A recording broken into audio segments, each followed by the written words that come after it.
What's going on, everybody? This is John J Gaming on the mic here, coming at you with the Conference Championship Week here in the FCS Dynasty, featuring NCAA Football 2006, and also featuring that next mod, as well as we are going to look at the final automatic qualifier spots being solidified for the FCS playoffs. We got some great action here today, so make sure you don't go anywhere.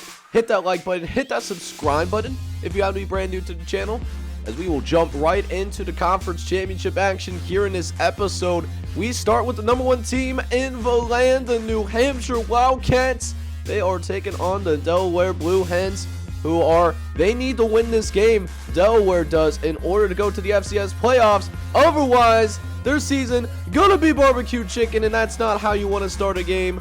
You gotta find ways to put some pressure on the coveted Carlos Montoya, as he is one of the better quarterbacks in the country. But Zach Howe is going to get a carry here, and he's actually going to get stuffed, so they won't get any points on the board early. But Delaware can't move that football either. Only a few yards of total offense, as now we go to 2 minutes left in the first quarter. We got Zach Howe taking a carry out to the outside. He's able to find some outside leverage to work with, and he's able to take it for a really sizable gain. Now that really inflates his numbers, now averaging 10 yards a carry. And for the first time today, we see a team on the opposite side of the field in Delaware territory. Montoya, he's going to take a shot, and he's going to find a man into the end zone. Touchdown, New Hampshire. And the Wildcats are going to strike first here late in the first quarter, as Montoya, he took a shot as he was getting rid of that football. But how about the pocket presence to hang in there and deliver a catchable football? And now New Hampshire enjoying that 7-0 lead. Delaware cannot respond initially, so here we go now. Montoya dropping back again, facing a blitz. That's a bold strategy, Chief, and Montoya is able to find time in the pocket and delivers another long strike. That's what happens when you put these corners on an island against this New Hampshire receiving core, and particularly against Carlos Montoya, who is one of the better quarterbacks in the country, as I mentioned. So now, deep in Delaware territory, looking to make this a 2-score game. Dropping back, going to throw one over the middle, and it's going to be caught. Touchdown, Wildcats. And that is going to be the second passing touchdown for Carlos Montoya here in the ACC championship game. And Delaware in desperate need of a spark if they want to go through and play in the FCS playoffs. We'll see if they can get one here in the second quarter, as we'll go ahead and see this kick return. Able to bounce it to the outside. No one's able to tackle this guy. Otis Grip, the true freshman. He's the last line of defense, but he can't catch him either. At least not in time. And that's going to be a touchdown for Delaware. And even though they are being drastically outgained, 176-9, you guys saw on the graphic, it's just a 1-score game. Matter of fact, Blumenthal has a chance to even tie it, but it's going to be caught behind the line of scrimmage by Jason Conley, this middle linebacker who's going to get his 4th sack of the season. He's been a solid linebacker for New Hampshire over the course of the year, and Delaware had to settle for a field goal, unfortunately.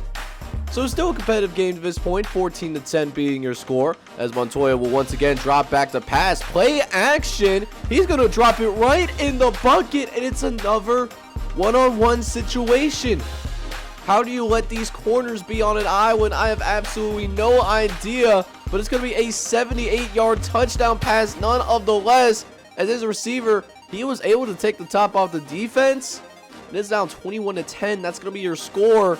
Delaware trying to keep up, but they're just having a difficult time of doing just that, and they kick it right into the hands of the true freshman, Otis Grip. And Otis Grip, especially in the early parts of the season, he has been electric on special teams. Even though he hasn't seen much playing time on the defensive side of football, he is listed at cornerback. So 28-10 game, and this game could easily get out of hand. But wait a minute now, we got an interception on our hands, and that was much needed. Carlos Montoya is going to make the tackle, but it was Aaron Wilkerson that might provide Delaware with a little bit of a spark. So New Hampshire, they were trying to put together a drive. They were on the fringes of field goal range, but instead it's going to be picked off. It is going to be 28-10 going into halftime. So we'll see if Blumenthal can have the second half of his life. His Blue Hens get the football first. They're down by 18. Going to start by throwing it to the outside, but it's fumbled. It's going to be recovered. Oh no, the last thing that you wanted, trying to get Kevin Blumenthal in, a rhythm. That was only his second completion of the entire game. He's been 2 for 10. It's been a rough thing to watch. And now New Hampshire trying to put this game away, trying to run a quarterback draw with Carlos Montoya, but Delaware simply not fooled by that. They light him up like a Christmas tree. And now it's going to be 3rd and long. Montoya facing pressure. He's going to spin away initially. Tries to step up in the pocket. He's going to get intercepted, though. And it gets taken all the way back to the crib. And it's a touchdown for Delaware off of the pick 6. And it becomes a 14-point game. Here comes the Blue Hens trying to rally. 1st and goal in the 4th quarter. Going to be a pitch out to the outside. Tailback dives into the end zone. Touchdown Delaware. It's a 1-score game all of a sudden. Next drive. 4:05 left to play. Montoya dropping back. Looks over the middle and finds his receiver. But he fumbles the football. There's a scramble for it. And it's going to be recovered by Delaware. New Hampshire, I thought they were going to put this team away. I thought we were going to just show a box score towards the end. But no, Delaware trying to make this a game. And just a few yards away from this game being tied. Blumenthal looking to the right. He's going to get it out to the tight end. Breaks a couple of tackles. Oh my goodness. Jared Bush got absolutely lit up like a Christmas tree there. But does make it more manageable.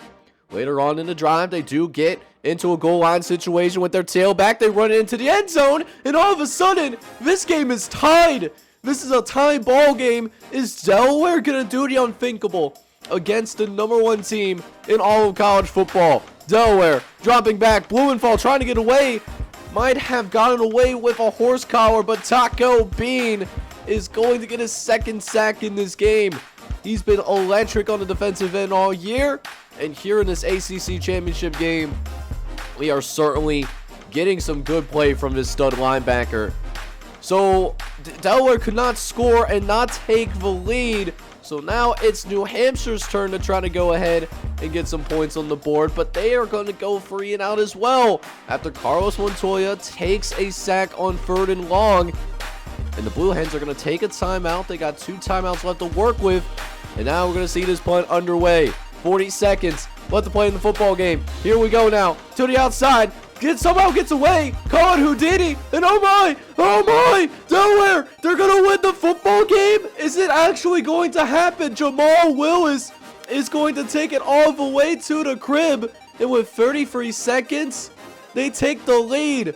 One last gasp for the Wildcats though. Montoya trying to press it downfield. It's going to be intercepted.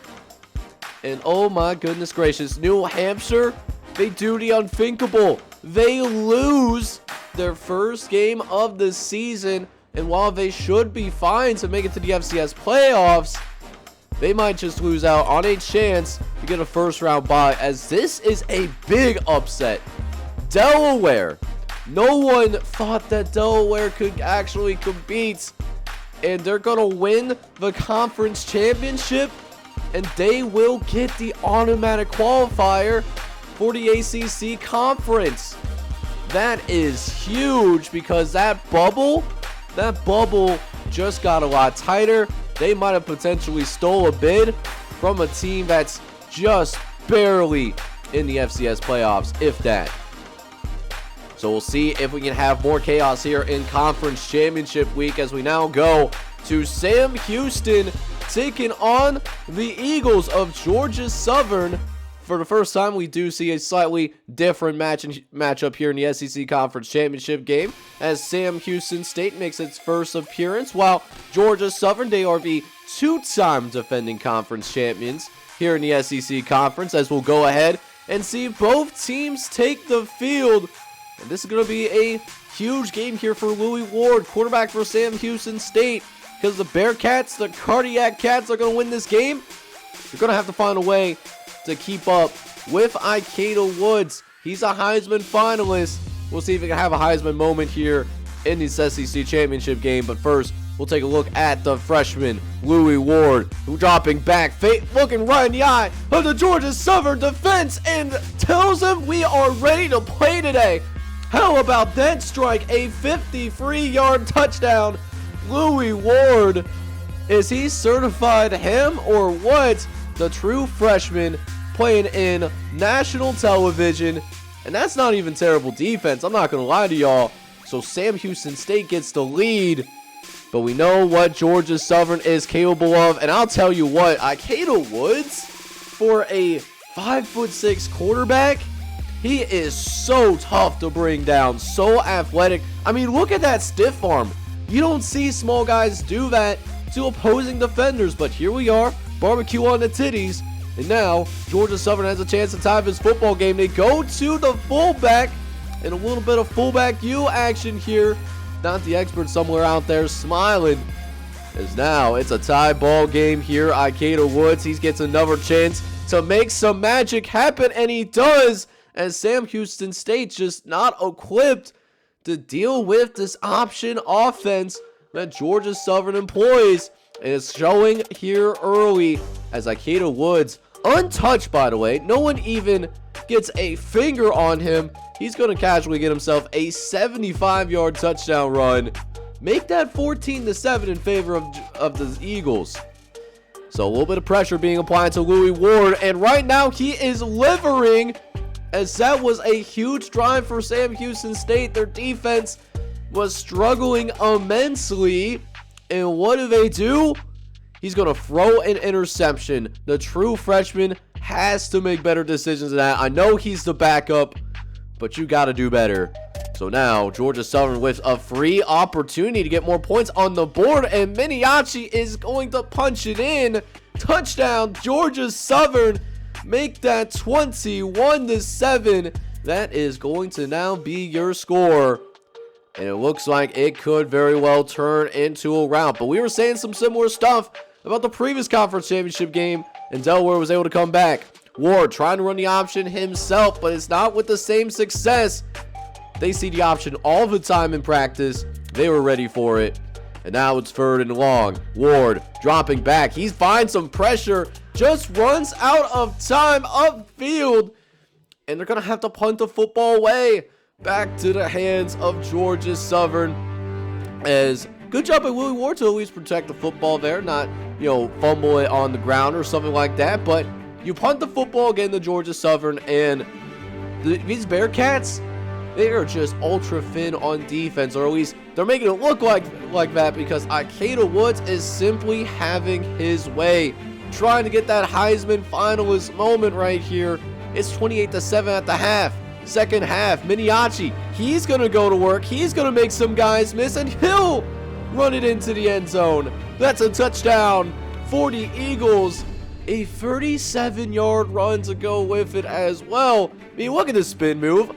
Oh, he had the spin move. He had the step back cheese. Oh, he had that washing machine going on all cylinders.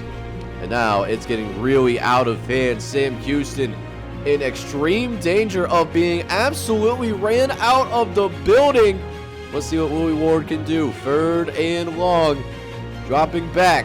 He's got some time initially, but runs out of it quickly, though, as Brian Campbell is going to line him up like a Christmas tree.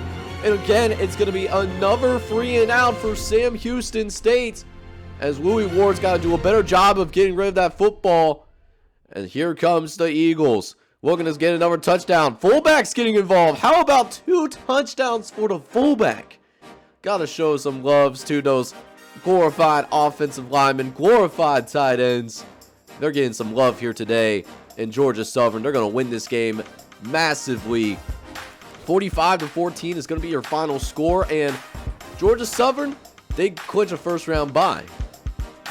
So now we go into the conference championship games that have massive implications to what that FCS playoff bracket might ultimately be looking like. We now go to the game of the week here in conference championship week as we see the undefeated number 4 Rice Owls play host to the number 8 team in college football, Eastern Carolina.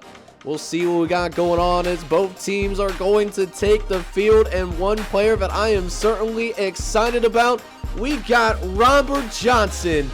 He has not turned the football over this entire season, and he is also a Heisman finalist, competing along with Ikeda Woods for that Heisman trophy. But for now, I'm sure we'll be happy to bring the Rice's first conference championship home in the series. And how about the defense setting a tone early? Ryan Fisher is going to get intercepted, and it gets taken back all the way to the crib. Touchdown, Owls. And Rice will take an early 7-0 lead following the extra point. A nightmare start for Eastern Carolina. So now we get back to action here as we got a backup quarterback in the game. Richard Fisher also getting hurt off screen. Could be a long day for the Pirates, but this backup quarterback, he can swing it as well, testing the outside corners. And his receiver is going to win the day in the one-on-one matchup. And Eastern Carolina, got to give them credit. They do end up responding, and we might be on our way as we see Richard Fisher back in the game and finds an even more wide butt naked open receiver. That is just textbook in regards to running the play action. I mean, look at how Richard Fisher in the replay sells the run, has one of the better running backs in the country, by the way, and that just opens up all this room downfield. Easy touchdown for Eastern Carolina. As now Rice having to try to respond. We'll see what they do. Johnson's going to hand it off to the big burly tailback who looked like he could definitely run some people over. Kind of reminds me of a great value brand, Marshawn Lynch, but it's a tie ball game here. 14-all as Eastern Carolina, they try to take the lead themselves, but instead they are going to stall out with a 3-and-out, and they punt the football back. And that punt is going to go right into the end zone as well. Touchdown Rice. It's 21-14. We got ourselves a shootout on our hands. Last few seconds of the first quarter. Fisher looking to throw over the middle, but it's going to be intercepted. But there was a fumble too. Hang on now. So there was a fumble, and then there was an interception. So after all of that, Eastern Carolina, they got the ball back and got themselves a fresh set of downs too. They could not score off that possession though. You hate to see it. And Rice starting to assert itself. Maybe this is a team of destiny here for the Rice Owls. You never know. I have never seen Rice this balanced. I remember back in season number 1 when they made it to the FCS playoffs. They got a first round bye, and then they were crushed by Montana. I don't think that will happen to them this year. This looks like a team that is far more balanced. They're more willing to throw the football. And Robert Johnson, when he throws that football, it's not very often. He has been extremely effective at it. And he gets another touchdown pass on the board. Helps out his offensive line. Created a ton of protection for him. Looking like an insurance company up front. As now we jump into the second half here with this 3-touchdown lead. Rice trying to solidify that conference championship and do so with some style points as Johnson throws it over the middle again. And it's going to be yet another touchdown for Robert Johnson. You think somebody wants that Heisman trophy? This is the kind of performance that would solidify that. 42-14 now being your score as we jump into the fourth quarter. Johnson going to go ahead, run the option. He's going to run over a defender and fights his way willingly into the end zone. Touchdown, Rice. And this also turns into a surprising blowout. We're going to see Rice win this football game 62-21. That's going to be your final score. How about that for the Owls? They finished their undefeated season. They will also clinch a first-round bye into the FCS playoffs. We'll see what happens to Eastern Carolina because they should still make it into the playoffs as well as a solid football team. Now, like I said in the previous episode, I was not going to show the Big 12 Conference Championship game because it wasn't going to really have any implications on who makes it to the FCS playoffs, because Chattanooga does already have the automatic bid, with Texas Southern not eligible to make it to the FCS playoffs due to NCAA sanctions. That being said, though, there was still a Big 12 championship played, and Texas Southern does win the game. 40-28 is going to be your final score. A very competitive game. Roger Murray is the player of the game for Texas Southern. 42 carries, 217 yards, 2 touchdowns for him. But this quarterback for Chattanooga, 4 touchdown passes, 340 yards passing as well. He's going to be a key piece here. If Chattanooga is going to make some noise in the FCS playoffs, although it does seem like they are going to have a low seed. So we're going to have some challenges playing against one of the better teams that do not get a first round bye. But of course, that'll all be settled out in the next episode when we reveal those playoff teams. So now we go ahead and jump right into the final conference championship that we got here in this episode. We got MAC action, otherwise known as Maction on social media. We got number 7 Kent State taking on the top 10 ranked Central Michigan Chippewas for the right to name themselves conference champions of the MAC. And it's a big time matchup here for both squads, as Central Michigan and Kent State, both those teams are finding for the opportunity to get a first round bye. The winner gets to secure that, while the loser of this game will most likely still make the playoffs. However, that being said, it's a dangerous game to play when you have to play that first round game, that extra game. So both teams definitely want to win this one, not only to be champs, but for the ladder as well. As Kent State gets off to a nice start here, Tyrell Williams is going to throw a nice little ball over to the right-hand side. It will end up being a touchdown over to Marquise Lee, as that will give the Golden Flashes an early 7-0 lead. We're going to be the 3-time defending MAC champions after today. And Tyrell Williams gets under shotgun formation. He's got trips to the right, looking, faces a pressure right away, but it's going to be tipped. It's going to be intercepted. Chippewas take it all the way inside the 5-yard line there. Oh my goodness. That is how you pull an upset. You got to confuse Tyrell Williams. And now the Chippewas look to tie. 3rd and goal. Watkins going to try to run towards the end zone. Does he get in? Yes, sir. Touchdown, Central Michigan. And just like that, we got a tie ball game out here in Detroit, Michigan. Make that 10-7 being your score. As now Tyrell Williams looks to respond back. He's going to throw another interception, though. That's Marcus Coles that's going to pick him off. And we still got ourselves a pretty competitive game. 10 all going to be your score, as after that interception, Chippewas do kick the field goal. It's all knotted up, but Marquise Lee, he is going to break that. He's going to get his 2nd touchdown of the game.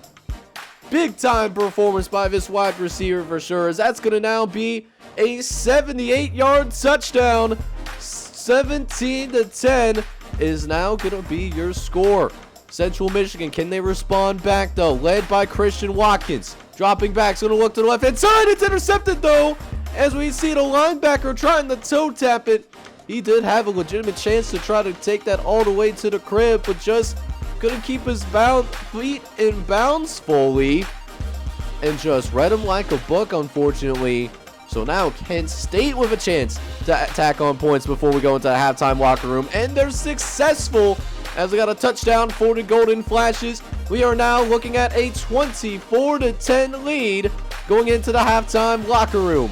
Now moving on to the last play of the first half. We'll see if Watkins will just simply throw this up if he has the time to do so. He drops back greatly, but the ball slips out of his hands. It's intercepted. Thankfully, Kent State literally can't do anything with it because, it's the final play of the first half, but the interception doesn't look good on the stat sheet. That's his 2nd interception of the day. He does have that rushing touchdown, but has to play a lot better in the second half if Central Michigan is going to win this conference championship game. 1st and goal from the 2-yard line.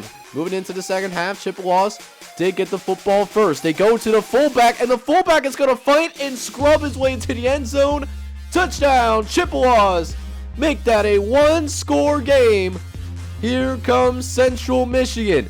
Kent State looking to respond. They're going to try to throw the halfback pass back to Tyrell Williams, but that ends up being intercepted as well. And Central Michigan now, they're in business, 37 yards away from being able to go ahead and tie this football game right back up. I mean, what are they thinking? What are they actually thinking right there? Y'all let me know down in the comment section or in the live chat if you're watching this live. So now Central Michigan with a chance to tie this game. Watkins, can he deliver? Looks over the middle, but it's intercepted instead. And now it's in danger of going all the way to the crib. Got a little bit of a horse collar from behind, but the refs do not decide to call it. But man, that is a huge disappointment for Central Michigan. You have a chance to tie the football game, and that's what you do. You throw a turnover yourselves. Oh, you hate to see it. And now Kent State looking to put this thing at least at a greater distance. Not necessarily put it away. It's now 1st and 10 from the 10-yard line. Running back's going to take the carry. He's going to run it into the end zone. Touchdown, Golden Flashes. 31-17 here is going to be your score. And how about a great job following your blocks? That was just great execution all around. In the last few minutes of games, things get really interesting. We will see Central Michigan get this touchdown that will make it 31-24. So they can get one more stop. You know, they can still tie this game, maybe send it into overtime or something. But with 2 minutes left to play, no, we see an interception. Hang on, we got a chance here. That's the 4th interception that the Chippewa defense has been able to force all game long. They have been all over the field, and it's the defense that has kept Central Michigan in this game. Unfortunately, 4th down conversion, they could not get it. And 42 seconds left, we're going to see the tailback. Of course, they're going to run the football because that's just a smart thing to do. But not only is he going to get the first down, but he's also going to get the touchdown as well. That does go ahead and give Kent State essentially, if this doesn't seal the deal, then there's a great miracle that must have happened. I'll tell you what. 30 seconds left, up by 2 scores. It should be over. Except, first play of Central Michigan's next possession, we'll see Watkins drop back and pass. Gonna get it out to the tailback here, and somehow the tailback is able to get it into the open field. I don't know how you have that kind of lapse, but you hate to see it. You absolutely hate to see it. An 81-yard touchdown pass. 38-31 is going to be your score. So if they do get the onside kick, it could make things a little bit interesting, but that simply doesn't happen. Kent State, a little bit more drama than maybe what was anticipated in the last few minutes of the game, but Golden Flashes are going to win 38-31. That is going to be your final score in this one, as Central Michigan don't have to wait and see where they're going to go in terms of the FCS seeding. But as for the Golden Flashes, they are more than likely going to secure that first round bye and have one less game to worry about when they try to go ahead and defend that national championship. We'll see if they can make it 3 years in a row. So after the remaining conference championship games, we actually do get the Heisman presentation because some of our user-controlled teams did actually go ahead and get Heisman finalists. We're looking at Micah Williams, Ryan Vaughn of San Diego State, Akeda Woods, of course, of Georgia Southern. We saw him in the SEC Championship. David Thorne, who's representing for James Madison, and then the senior quarterback Robert Johnson, representing for the Rice Owls, who did also just win Conference USA, and Robert Johnson is going to end up winning the Heisman. So we have now seen not only all of the regular season games played, but we also seen the conference championship played. And with all of the games now settled, the dust now settling, next episode we will go ahead and reveal the 24 teams that will be composed for the FCS National Championship hunt. The 24 teams that have earned their way into the FCS playoffs here in year number 3. So guys, You're not going to want to miss that episode. It's going to be a special episode. Obviously going to make that a YouTube premiere so that you guys can watch it live. That will be at 6 p.m. Eastern, dropping probably a couple of days from today as of when this video originally dropped. So you're not going to want to miss that. You're going to want to watch out for that for sure when that FCS playoff bracket is revealed. It's going to be a fun little thing, man. I always love seeing that FCS playoff bracket revealed. But in the meantime, if you enjoyed the conference championship episode, we saw some great football here today. Make sure you go ahead, smack that like button for me. Hit that subscribe button as well if you do happen to be brand new to the channel. This is John J. Gaming on the mic signing off. I'm hoping you're all out there having a good one. Take care, everybody.